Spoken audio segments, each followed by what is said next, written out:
Hey, what's going on, everybody? This is Tyrone back with Tech Life.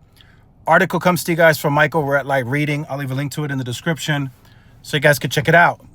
So it looks like T-Mobile is once again the bad guy in trouble, whatever you want to call it. But it really does sound like, to start off the video, it really does sound like it's quite very hard to partner with T-Mobile in regards to an MVNO partnership. It just sounds like it's unbearable. It's hard to communicate with T-Mobile's leadership team. It just sounds like it's really, really, really tough to partner with T-Mobile. We saw that early on with the Dish situation.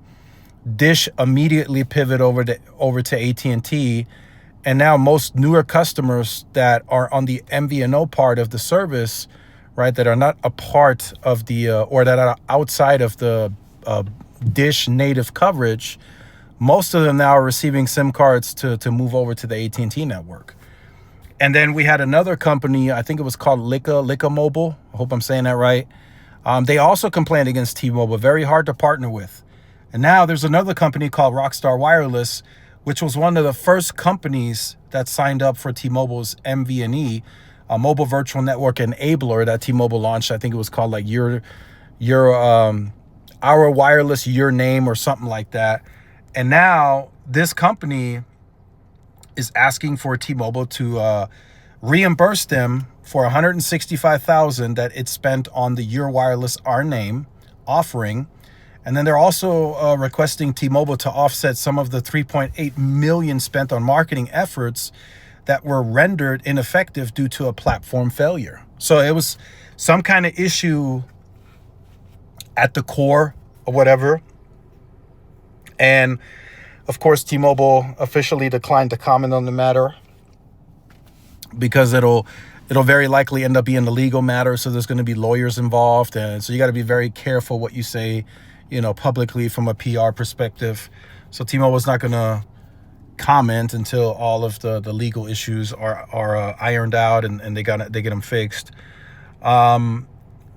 So it seems to be that T-Mobile's ongoing failure to deliver on core obligations, technical, legal, and operational, has not only cost us millions, but put our brand and compliance standing at risk. So, like I said, right, this is just not good, not a good look for T-Mobile. It's really hard to partner with them. So I don't see many MVNOs trying to do anything startup wise with T-Mobile, because Rockstar Wireless is really a startup, right? It's not like a major massive brand like Mint Mobile, for an example.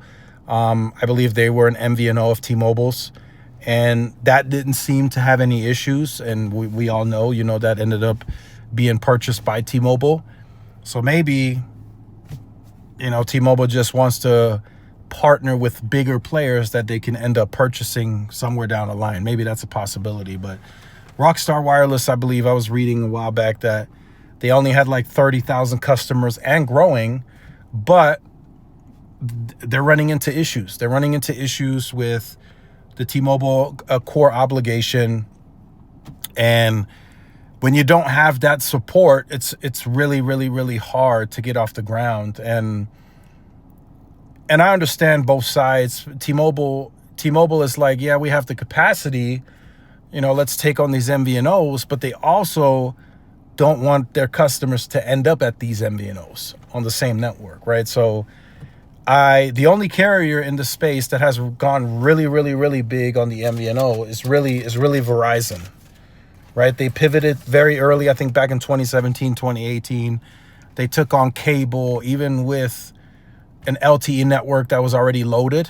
They took that on, that pressure, and they continued to deploy. But they pivoted to the cable side very early on, which is MVNO, not owned by them, right? And then they created Visible, which, it's pretty much they bought, they own and operate Visible. So, and then they for those of you who remember Yahoo Mobile, I think that was Verizon's too. And then they ended up buying TracFone, right? So those are really just prepaid brands, but Verizon is willing to effectively compete in the value space using those brands, leveraging those brands, right? They're not shying away from that. So, but T-Mobile, they don't seem to want to play ball with these MVNO partnerships for whatever reason.